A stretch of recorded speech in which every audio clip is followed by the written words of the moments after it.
Morning class 9 के लिए आज हम आए हैं आपके सामने और हम स्टार्ट करने वाले हैं।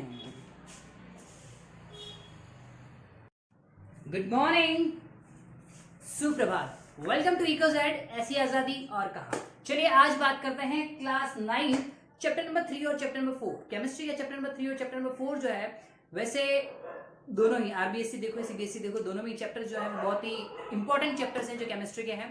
बट मुझे जो लगता है वो ये है कि इन दोनों चैप्टर्स को उन्होंने प्रॉपर्ली अरेंज नहीं किया है। तो मैंने क्या किया है, दोनों चैप्टर्स को एक साथ पढ़ाने का आपको निश्चय किया है और मैं आपको दोनों चैप्टर एक साथ पढ़ाऊंगा। पर कैसे चलेगा उसको हम देखते हैं। सबसे पहले हम बात करते हैं, लास्ट जब हमने देखा था मैटर और मैटर अराउंड प्योर वाला सेक्शन जो हमने देखा था चैप्टर नंबर 1 और 2, उसमें हम लोगों ने जो चीजें देखी उसमें हमने देखा था प्योर कौन से होते हैं, सब्सटेंस क्या होते हैं, मैटर क्या होता है, ये सब चीजें देख ली थी। अब हम बात करते हैं जो हमने पार्टिकल्स की बात की थी, आपको याद होगा पार्टिकल्स जो है उनके बारे में डिस्कस किया था। तो अब हम बात करते हैं कि सबसे छोटे पार्टिकल्स किसी भी पर्टिकुलर मैटर के कौन हो सकते हैं या क्या होते हैं। तो चलिए सबसे पहले बात करते हैं एटम्स के ऊपर, फिर बात करेंगे मॉलिक्यूल्स के ऊपर। एटम जो होते हैं वो एज अ डेफिनेशन ऐसा कहा गया, जो हमारे उसमें केमिस्ट हैं उन्होंने ये बोला कि किसी भी सब्सटेंस में सबसे छोटा ऐसा पार्टिकल जिसको और ज्यादा टुकड़े ना किए जा सकें, जो फंडामेंटल पार्टिकल हो, जिसके और ज्यादा टुकड़े ना किए जा सके, वो फंडामेंटल हो और उसके बाद स्ट्रक्चरल एंड फंक्शनल दोनों तरह की कैरेक्टरिस्टिक्स अवेलेबल हो, तो उसको हम क्या बोलेंगे, एटम बोल देंगे। तो एटम के बारे में डिस्कस करें। Atom is smallest structural and functional unit of any matter is called atom. तो एटम को इस तरह से बोल दिया गया।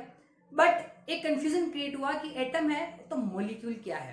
तो एक्चुअली डिस्कशन जब चला तो उन्होंने बताया कि एटम्स और मॉलिक्यूल्स ऑलमोस्ट एक जैसे होते हैं, पर प्रॉब्लम क्या है समझा देता हूं मैं आपको। एटम से मिलके मॉलिक्यूल बनता है, एटम से मिलके मॉलिक्यूल बनता है।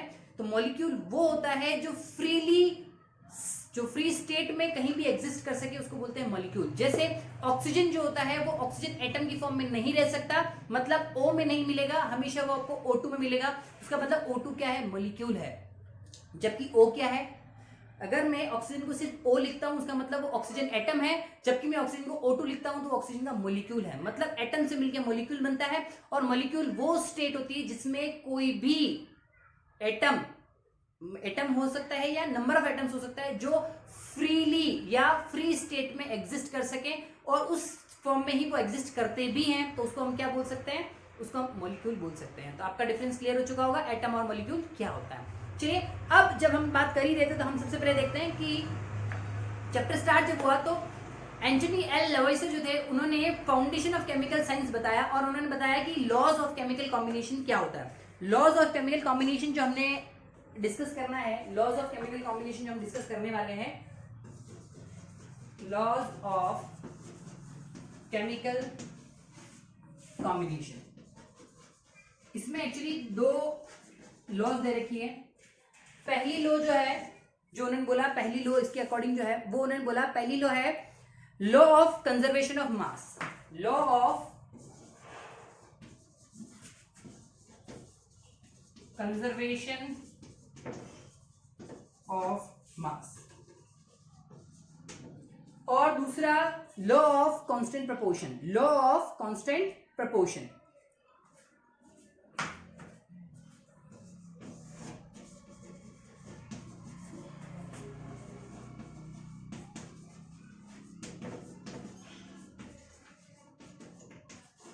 क्या है उसको समझ लेते हैं। Law of conservation of mass का मतलब क्या है, जब भी कोई रिएक्शन होती है, जब भी कोई रिएक्शन होती है तो उसमें रिएक्टेंट और प्रोडक्ट दो चीजें होती हैं।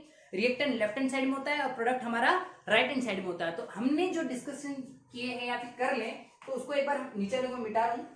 Law of conservation of mass को, कांस्टेंट प्रोपोर्शन को मिटा रहा हूं एक बार। मैं इसका एग्जांपल बताने की कोशिश कर रहा हूं। मान लेते हैं मैंने यहां लिखा C+O2, और ऐसा मान लेते हैं कार्बन हम लोगों ने लिया 1 kg, ऑक्सीजन मैंने लिया 1 kg, दोनों से मिलके CO2 बना और वो बनेगा 2 kg। सिंपल, कुछ भी नहीं है। मास जो है, मास ऑफ रिएक्टेंट जो रहेगा वो मास ऑफ प्रोडक्ट के बराबर होगा, और यही था पहला law of conservation of mass. मतलब रिएक्टेंट साइड में जितना मास होगा उतना ही मास प्रोडक्ट साइड में अवेलेबल रहेगा। या फिर रिएक्शन होने के बाद, या यू कह सकते हैं कि रिएक्शन के बाद जो प्रोडक्ट का मास रहेगा, प्रोडक्ट या बाई प्रोडक्ट जो भी बनता है उसका जो मास रहेगा वही मास दोनों रिएक्टेंट का मिलके होगा। तो इसको हम बोलते हैं law of conservation of mass. मतलब मास हमेशा कांस्टेंट रहेगा before reaction, after reaction. Reactant side में और प्रोडक्ट साइड में मास हमेशा क्या रहेगा, कंजर्व रहेगा, मास में कोई भी चेंज नहीं आएगा। चलिए बात करते हैं दूसरी लॉ के बारे में। दूसरी लॉ जो थी वो थी कांस्टेंट प्रोपोर्शन के बारे में। लॉ ऑफ, इसको मिटा दो ऊपर वाली साइड को, चलिए इसको मिटा देते हैं एक बार के लिए, इसको भी हटा के यहाँ लिख देते हैं।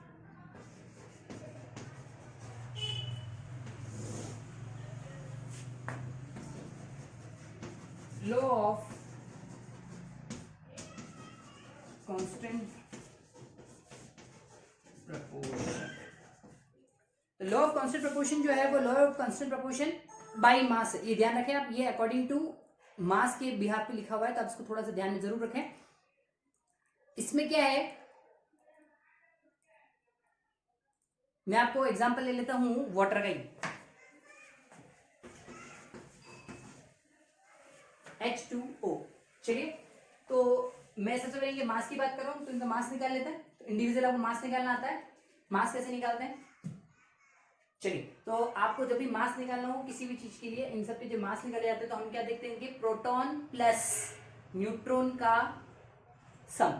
हाइड्रोजन में कितना होता है 1, और कितने 2 एलिमेंट है। और इधर ऑक्सीजन का देखेंगे तो ऑक्सीजन कितना है 1, मतलब ये ऑक्सीजन जो होता है इसका एटॉमिक नंबर होता है 8, डबल करेंगे तो हो जाएगा 16 इंटू 1, तो ये कितना हो गया 2, ये कितना हो गया 16। तो अभी क्या बन रहा है 2:16। किसके बारे में बात कर रहा हूं? अकॉर्डिंग टू मास, ये मास के अकॉर्डिंग, ठीक है। मास के अकॉर्डिंग ये हो गया 2, ये हो गया 16, और इसका रेशियो बनाओ 1:18। तो जब भी वाटर बनेगा, जब भी वाटर बनेगा, किसी भी कंडीशन में वाटर बनाओ, तो उस कंडीशन में वाटर का जो प्रोपोर्शन रहेगा as per the mass side, वो हमेशा 1:8 या 2:16 ही रहेगा। वापिस समझा देता हूं, किसी भी रिएक्शन में अगर सेम ही प्रोडक्ट मिलता है या सेम ही कंपाउंड फॉर्म होता है, तो उस कंपाउंड का जो फॉर्मेशन है, उस कंपाउंड के फॉर्मेशन में जो प्रपोर्शन फिक्स हो गया है किसी कंपाउंड का, जैसे वाटर का कंपोजिशन क्या है H2O, और उस कंपोजिशन में मास के अकॉर्डिंग उसका रेशियो क्या बनेगा 1:8। तो वाटर कहीं भी बनो, ये पानी कहीं भी बनो, उसका रेशियो हमेशा क्या रहेगा 1:8। मतलब प्रपोर्शन इसका हमेशा क्या रहेगा कांस्टेंट। इस प्रपोर्शन को आप चेंज नहीं कर सकते बाय मास, इसको मास के अकॉर्डिंग आप कभी चेंज नहीं कर सकते। वाटर जब भी बनेगा तो हाइड्रोजन 1 और ऑक्सीजन जो है वो 8 के मास में, या 1:8 के रेशियो के मास में हमेशा रहेगा। क्लियर? अब इसके बाद बात करते हैं, ये जब चल ही रहा था तो इसके साथ में आए थे मिस्टर डाल्टन, और डाल्टन ने अपनी पूरी थ्योरी दी थी इस सब चीजों के ऊपर, इन सब चीजों के बिहाफ पे। तो वो जो थ्योरी है उसको हम एक बार डिस्कस कर लेते हैं कि डाल्टन थ्योरी जो है वो क्या थी। डाल्टन ने जो थ्योरी दी उसके ऊपर उसने कुछ पॉइंट्स भी दिए थे, और बात करते हैं डाल्टन एक्चुअली कहना क्या चाह रहे थे। तो चलिए बात करते हैं जॉन डाल्टन की, डाल्टन थ्योरी।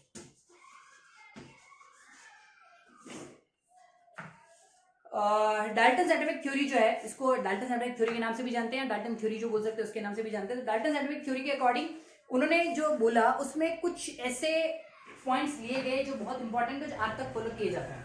सबसे पहला पॉइंट जो उन्होंने डाल्टन से बोला वो क्या था? सबसे पहला पॉइंट उन्होंने बोला कि all matter is made up of very tiny particles called atom. जितने भी एटम्स हैं, पहले पॉइंट में ये बोल दिया था उन्होंने, all matter made up of very small particles, जिनको हम एटम्स बोलते हैं। तो सारे के सारे जितने मैटर हैं वो सारे के सारे मैटर्स जो हैं स्मॉल पार्टिकल्स से मिलकर बने हुए, जिनको हम लोग क्या बोलते हैं? जिनको बोलते हैं एटम्स। बात करते हैं दूसरी पॉइंट की, एटम्स जो है that can not be destroyed, या फिर इनडिविजिबल पार्टिकल्स होते हैं, उनको और ज्यादा छोटे टुकड़े नहीं किया जा सकता, या फिर उनको डिस्ट्रॉय नहीं किया जा सकता। सबसे छोटे पार्टिकल यही होते हैं। उसके बाद तीसरा मैंने बोला atoms of the same element. अगर सेम एलिमेंट के एटम्स हैं तो उनके अंदर मास भी सेम होगा और प्रॉपर्टीज भी सेम होगी, स्पेशली केमिकल प्रॉपर्टी सारी सेम होगी। वहीं पे एटम ऑफ डिफरेंट एलिमेंट अगर लेते हैं तो डिफरेंट मास होगा, डिफरेंट प्रॉपर्टीज होगी। उसके बाद पांचवा पॉइंट बोला उन्होंने, atom combine in the whole number. जब भी एटम कंबाइन होता है और कंपाउंड बनाता है तो वो हमेशा एक होल नंबर में कंबाइन होंगे। होल नंबर का मतलब पॉइंट्स में या फ्रैक्शंस में नहीं होगा, हमेशा जैसे H2O तो H1 H2, तो H2 और O1 रहेगा, CO2 C1 और O2 रहेगा, मतलब हमेशा होल नंबर में कंबाइन होता है। कभी भी ऐसा नहीं होगा C हाफ O3/4 ऐसा नहीं बनेगा, मतलब ये हमेशा परफेक्ट बनेगा। और relative numbers and the kinds of atoms, relative number बोलूं या काइंड्स ऑफ एटम्स बोलूं, किसी भी कंपाउंड में वो हमेशा क्या रहते हैं, कांस्टेंट रहते हैं, तो उसको भी आपको टेंशन लेने की जरूरत नहीं है। तो ये 6 पॉइंट्स बताए थे डाल्टन एटॉमिक थ्योरी के अकॉर्डिंग। डाल्टन एटॉमिक थ्योरी जो थी वो थी स्टार्ट, यहां से हम लोग स्टार्ट करते हैं बेसिक हमारी जो केमिस्ट्री उसके बारे में। तो इस थ्योरी से बहुत सारी हेल्प मिल रही थी, बट स्टिल इनके बाद भी बहुत सारी ऐसी चीजें थी जो चैप्टर 4 में दे रखी है, चैप्टर 3 में नहीं दे रखी है। तो यहां तक था हमारा चैप्टर नंबर 3 का कंटेंट। अब हम बात करते हैं चैप्टर नंबर 4 में, डायरेक्ट मैं कहां जा रहा हूं, चैप्टर नंबर 4 में जा रहा हूं, फिर मैं वापस चैप्टर नंबर 3 में आ जाऊंगा। अब इसके बाद जो कंसेप्ट है वो है आपको रिएक्शन बनाना सिखाना है मुझे। पर रिएक्शन बनाने से पहले मैं आपको ये बताना चाहूंगा कि एटम जो होते हैं वो क्या होते हैं, मॉलिक्यूल्स क्या होते हैं। वैसे मैं आपके साथ डिस्कस कर चुका हूं, फिर भी बता दूं एक बार। एटम अकॉर्डिंग टू अभी तक जो चल रहा है डाल्टन एटॉमिक थ्योरी चल रहा है, इसके अकॉर्डिंग तक, इसके अभी तक जहां तक बताया गया उसमें अभी तक ये बताया गया है कि डाल्टन एटॉमिक थ्योरी के अकॉर्डिंग था कि ऑल द मैटर्स जो है made up of very small particles. तो जो मैटर है उसमें सबसे छोटा जो पार्टिकल है वही एटम कहलाता है, और वो ऐसा पार्टिकल है जो फंडामेंटल है, स्ट्रक्चरल है, फंक्शनल है, और इसके और ज्यादा टुकड़े नहीं हो सकते। तो यहां तक आके हम लोग ने ये देखा कि एटम्स क्या है। अब हम बात कर रहे हैं चैप्टर नंबर 4 में जा रहे हैं, फिर मैं वापस चैप्टर नंबर 3 में आऊंगा। अब मैं चैप्टर नंबर 4 में जा रहा हूं। डाल्टन के बाद सीधा हम डिस्कस करेंगे जे थॉमसन को। जो हमारे थॉमसन थे वो फर्स्ट ऐसे साइंटिस्ट थे जिन्होंने डाल्टन एटॉमिक थ्योरी थी उसको चैलेंज किया। उन्होंने चैलेंज करने के साथ ही बहुत बड़ा काम करके दिखाया। उन्होंने सबसे पहले तो अपना जो एक्सपेरिमेंट किया और अपना जो मॉडल बनाया उस मॉडल को बताया उन्होंने, और उस मॉडल का नाम उन्होंने रखा प्लम पुडिंग या वाटरमेलन मॉडल। प्लम पुडिंग और वाटरमेलन ऑलमोस्ट एक जैसे कंसेप्ट है। एक्चुअली वो वहां थे इसलिए वाटरमेलन नहीं प्लम पुडिंग बोलते हैं। प्लम पुडिंग में एक्चुअली होता क्या है, सम सॉर्ट ऑफ एक स्फीयर होता है, उस स्फीयर में कहीं कहीं पे ड्राई फ्रूट्स होते हैं। वैसे ही कुछ वाटरमेलन की तरफ देख लेते हैं, आपको वाटरमेलन से ज्यादा समझ में आ जाएगा। वाटरमेलन का जो कंसेप्ट है उसमें क्या होता है, पूरा का पूरा कंसेप्ट बता रखा है, पूरा एटम जो होता है वो एक वाटरमेलन है। एक वाटरमेलन है मतलब वो एक पूरा का पूरा एटम है, और उस एटम के अंदर वो पूरा एटम जितना रेड है, मतलब वाटरमेलन रेड होता है अंदर से, तो रेड जितना है उसको हमने बोला पॉजिटिवली चार्ज स्फीयर। ये पूरा एक पॉजिटिव चार्ज स्फीयर है। जबकि वहां पे कहीं कहीं काले काले सीड्स होते हैं, उसके जो सीड्स होते हैं तो उसने बोला सीड्स जो है वो इलेक्ट्रॉन्स हैं, और वो कहीं कहीं पे धसे हुए हैं, कहीं कहीं पे एम्बेडेड है। वो कहाँ है वो उसको नहीं पता, पर उसको ये पता है कि वो कहीं कहीं पे उस पूरे रेड कलर के जो पॉजिटिव स्फीयर है उसके अंदर नेगेटिव चार्ज कहीं कहीं पे धसा हुआ है। ये था उनका पहला प्रपोज स्टेटमेंट। दूसरा उन्होंने प्रपोज किया कि नेगेटिव चार्ज जो होता है वो पॉजिटिव चार्ज के बिल्कुल बराबर होता है, मतलब magnitude of negative charge is equal to magnitude of positive charge. कहने का सीधा सीधा मतलब ये था कि पूरा पॉजिटिवली चार्ज है और इलेक्ट्रॉन्स जो है स्पेशली नेगेटिव पार्टिकल्स जो है वो कहीं कहीं पे धसे हुए हैं। तो उसने बोला वो कहीं कहीं पे तो धसे हुए, उनका जो मैग्नीट्यूड है नेगेटिव चार्ज का वह पूरा का पूरा जो पॉजिटिवली चार्ज इलेक्ट्रॉन जो है, सॉरी पूरा पॉजिटिव चार्ज जो एटम जो है उसके बराबर होगा, मतलब negative charge is equal to positive charge होगा।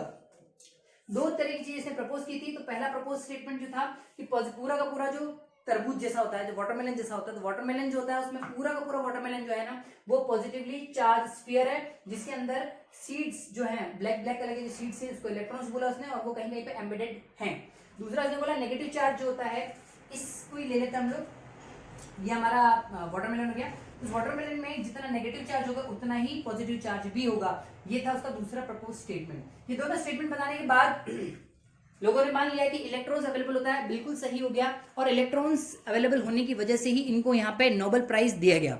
बट इनकी कुछ ड्रॉबैक्स थी, वो देखते हैं।